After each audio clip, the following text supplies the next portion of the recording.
Hi everyone, today we have Juju El Masri joining us. He is a manager for 2 years and a personal fitness trainer and a business owner at Snap Fitness. So thank you so much for taking time out of your day. No problem. Juju. His business actually is going to be opening in February, so congratulations. It's going to be in the Beaumont area. So what is the structure of your business currently? The structure of my business, I have a partnership with one of my best friends who owns the Snap where I worked for. The reason is I went into the business is he came with me with this idea actually a few years ago. I was just not ready actually for it. When I started working here for him, he actually decided to open it. So once he opened it, I saw what the business can offer, and I really liked the idea. So he started with that. I started to manage that also, manage the Snap, continue living my healthy lifestyle, working out, learning more. And then I saw it, I loved it, it drew me in, and it was something I wanted to do, so we just decided to do it together. And what are some of the benefits of working in a partnership? Has it made owning a business easier? It's not that it just makes owning a business easier in a sense, yes, because when you own something at any time, it does take up your time.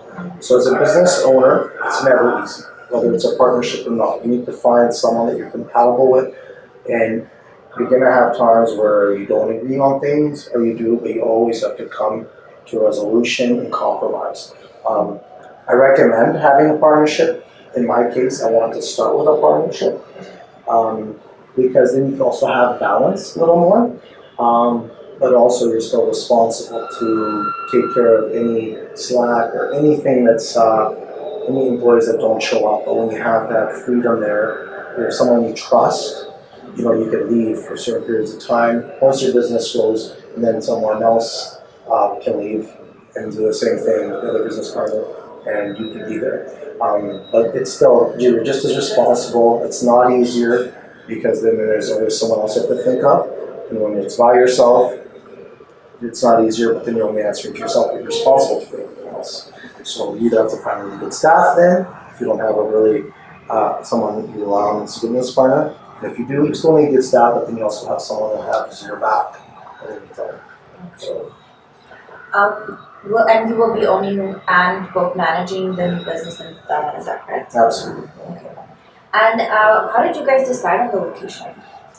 The reason we decided on that location is, again, my friend that owns the Snaps, he has a location there at the Snap. We found a space in the same shopping center, just like the Snap here has that other side, and we thought it'd be a perfect idea. In Beaumont, there is the population size was perfect. There's nothing really going there, so we studied the area, and we had a lot of customers that actually were coming to our Ellwood location that lived in Beaumont and started to ask. So from their responses, we knew, okay, this is good, and they wanted it. We also looked, there's nothing like that there. Beaumont is just expanding even more and growing, and anything towards the airport, as you could see when you drive down Calgary Trail, it's always expanding towards. So in the future, it's just going to grow. So it was a perfect opportunity. What were some of the biggest mistakes when starting your business? I haven't made any yet, but and I hope I don't. But it's, again, one of the biggest mistakes I would say is not starting one early enough. So it's not that I made any yet, but I wish I would have did this a while ago, but everything happens for a reason. Don't ever hold yourself back, I'd say. You got to take risks. And if you feel good about something or you see yourself doing something, go for it. That's the biggest mistake, is not. And how long did it take you to establish a solid clientele? So we haven't, with the business that we're in right now, we really didn't have a problem establishing in Ellwood, and we hardly did any advertising because it was new. It was from word of mouth and from people from the gym next door helped. But like I said, Instagram, social media is probably the best ways. Right now we're using our Facebook, so we're going to be pre-selling. But right now we have a page for the Beaumont location, and there's already almost 200 likes, so it's already out there putting in people's minds, and then we'll pre-sell. So the best way is to put your business out there, advertise it some way through social media, and if you want to make money and start making money, a lot of businesses The smart way of doing it is to set up and pre-sell. So when you do open your doors, you will get income coming in. How do you find the time to be a trainer and operate a gym? So it's tough. When I first worked here, I was training people, managing the gym, and training myself, which I do full time.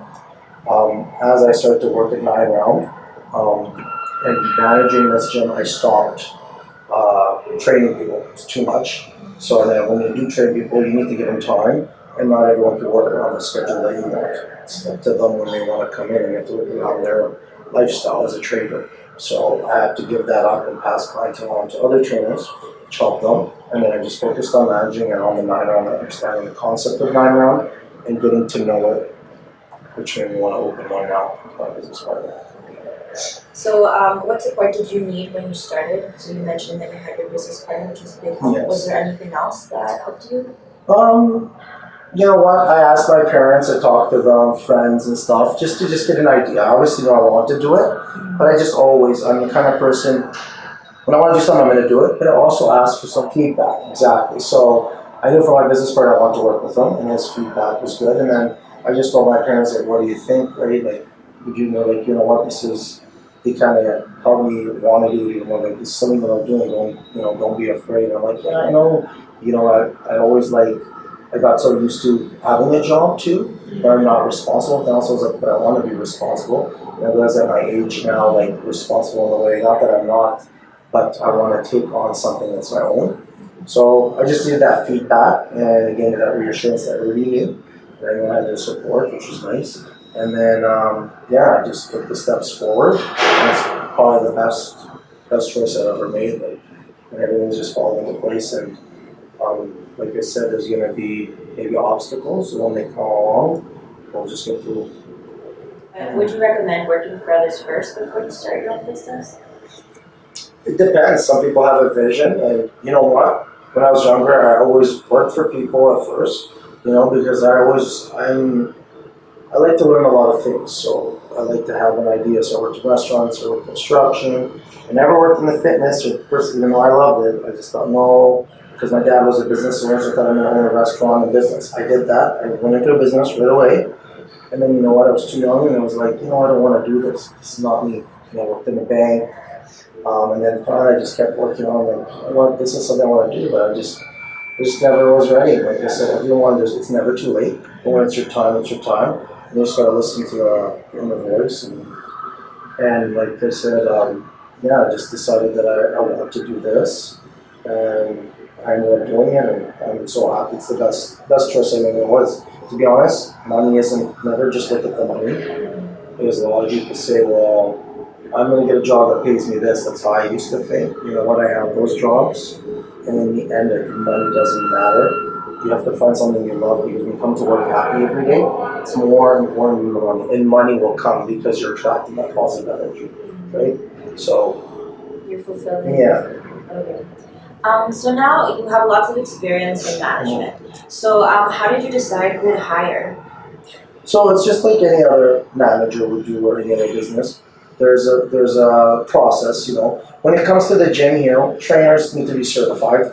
We like people too that are personal and can talk to people, have a personality, that have experience always comes in hand, right? But also here they're self-employed, so they're responsible for self to pay a fee to their gym. We still pick and choose our trainers.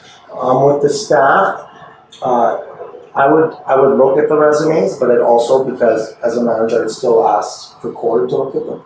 So what would happen is we'd look at people that look like they have any experience that in maybe even like service industry. So when you're interacting with people, because here a lot of the sales, it's not that the job is hard.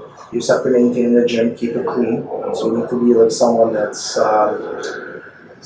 motivated, not someone needs to be told constantly to do, because you're left here at the front desk and there's tasks that you need to do. So, and manage your time well. And then otherwise you need to sell memberships and greet people. And it's very important to have a personality and be welcoming. Because the majority of our customers that come to the gym, there's thousands of gyms, you see them open everywhere. And then people stay here. It's not just because it's good prices. I've realized in life, it's not what you charge, it helps, but if you treat people with a smile you're welcoming, you greet them, you know them by name, which was one of my biggest things. So anybody that comes in, like 90% of people over the year, I know them by name, and it's surprised them once you start calling by name. That littlest thing keeps customers, and they love that. They're not just another person, right? Right. It's just you're just taking their money, and that's why I think he has a successful gym. It's because of the way he is, and the way I continue to be, and I try to treat the staff. So. How do you keep up with the latest health and fitness trends? So you know what, you always gotta, as a trainer, we always have to update our stuff. Now, because I'm not, I still follow things. I read on articles, but I'm not training people. But I'm right now at the 9 round. They always are sending us like the head office. Always, you have to, to own the franchise, you have to be sent there. You have a test, they always make you right, and anything that is that you need is sent to you. So, because it is a franchise, you have to follow their rules. They have a system, and there's emails and everything they send you to you if there's any updates or anything you need to do.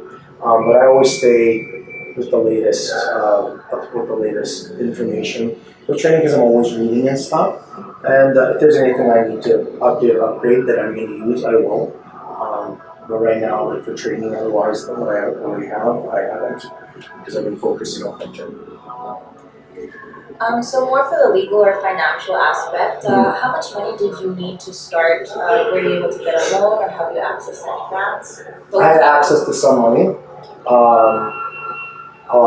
To start off, you're looking about, well now with the economy, because their dollar value has changed with buying this stuff, because everything is coming from a franchise, I would say you get at least 90, maybe less, 90,000 to start a 9 round.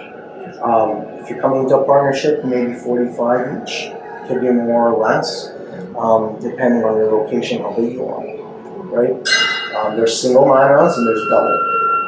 So double means you just have the same round in the same spot, so 1-on-1. 2 people can do 1-on-1 to run 18 people instead of 8 at a time, right? So it just depends. How do you cover yourself for liability? What types of insurance, or are there waiver forms? So for the insurance, my partner has that.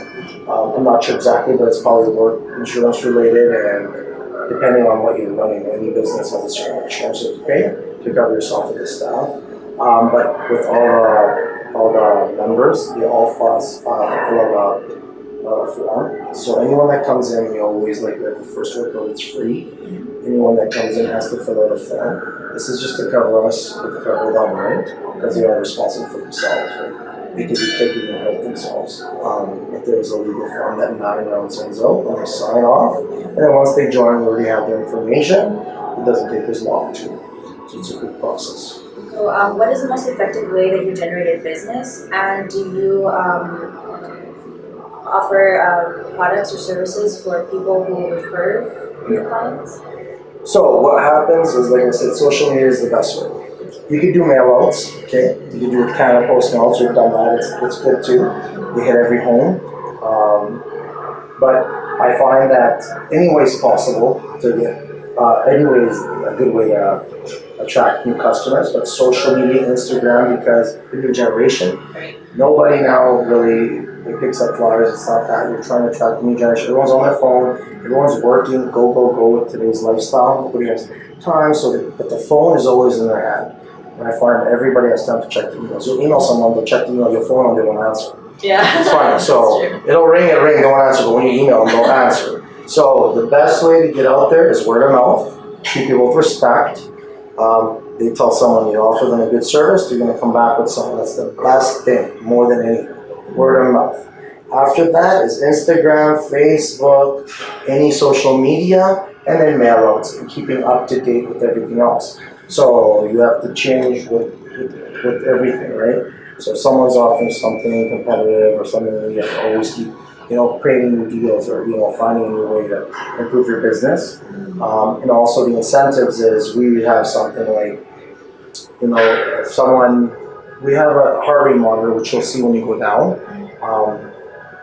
So we have every month a contest almost. So whoever gets the most points, which is measured on how hard they work, So they might win a free shirt or half off their month. Another thing is if you bring family members. So you refer someone and they stay a member for 2 months, we might give you a free month. Right now what we're doing, you refer someone, you get half of your month off. So we have customers that are happy, they go tell their family or cousins or friends, they refer someone, instead of paying, for example, $80 a month, they pay 40. So they just got off them half off their membership, right? So we're always finding new ways, right? What makes you different from the rest? What makes you unique? And who are your biggest competitors? So competitor-wise, all gyms are going to be your competitor, but it just depends who your clientele is for. If you're a bodybuilder and you just want to live bodybuilder, you're just going to go to gym. If you're someone that wants to work out but wants someone to guide you, you're going to come to Niner. Now there's 30-minute HIIT, which would be similar, but it's a different kind of concept. I think our gym looks better inside. It's beautiful. You'll see it. It's a new idea. You can come 6 days a week, so open certain days. And the nice thing with us is it's a 30-minute workout, which everybody loves. Because really, when you work out for 30 minutes, you're not stopping. It's round to round. So you're like getting an hour. Because you work out for an hour, people stand around and talk. They don't know, unless they're training hard, like how I train. You don't sit, you go, you're getting a full maybe 45 to 50 minutes. Most people come to the gym for an hour, they maybe do 30 minutes, but they're resting, they're pausing. They don't get their heart rate up enough to get those results or to burn calories, right? So with this, 30 minutes, they're go, and there is no class time. That's what sells it. And majority of the customers that love it are women, because if you have kids, you drop off the kids, they come once they wrap their hands, they put their shoes on, literally when the round bell goes, we throw them into a station. You don't have to show up on time, there's no class, not every hour, so it's whenever they want. So now more personal questions. How do you balance your personal lifestyle with work? You know what? It's normal for me. I do have my shifts, so I make sure that when I'm at work, I don't bring anything with me, and it is difficult. So whatever stresses you have to learn to separate. Doesn't mean you shut down and you don't care about what's going on in your life, but you come to work, you focus on work. So you treat your work just like a relationship. So I have my relationship, and my job is also my relationship. When I'm at work, I'm that person at work. When I go home, I'm with that person, with my girlfriend or my soon-to-be wife, in a relationship. So you have to find that balance. Anytime your business takes over, that's not healthy. You need to know that your business is important, and it does come first because it pays the bill, but your relationship is too. Now, if you're not in a relationship, make your business your relationship. Why not? That's how you feel, but you still need to find that balance, because you don't want to be on autopilot. Someone that just knows how to work too, right? Because then you cut off yourself from the rest of the world, then you forget what's going on. Socializing, still going out and meeting people is going to help your business. So what do you believe is the key to success?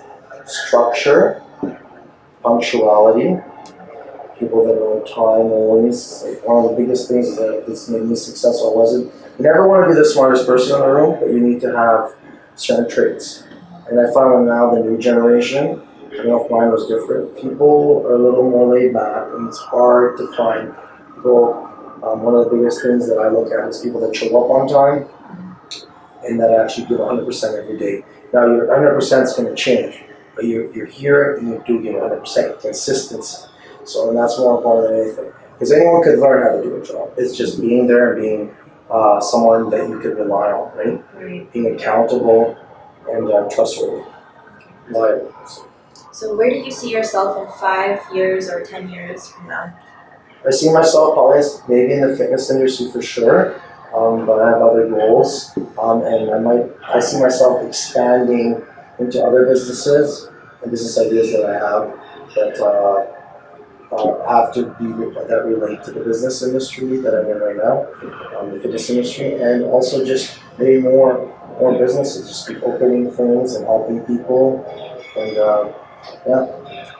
Perfect. And any last piece of advice you would want to give someone who wants to start their own business? Go for it, like I said. Don't, if you feel like you want to do something, come up with a good business plan. See if you can find someone that can help you put it down on paper. And if you have the money, just go for it and get proper advice, And if you want a partnership, go into a partnership with someone, right? Don't hold back. Perfect. So thank you so much. That was very insightful, very inspirational, and that was Juju at Snap Fitness.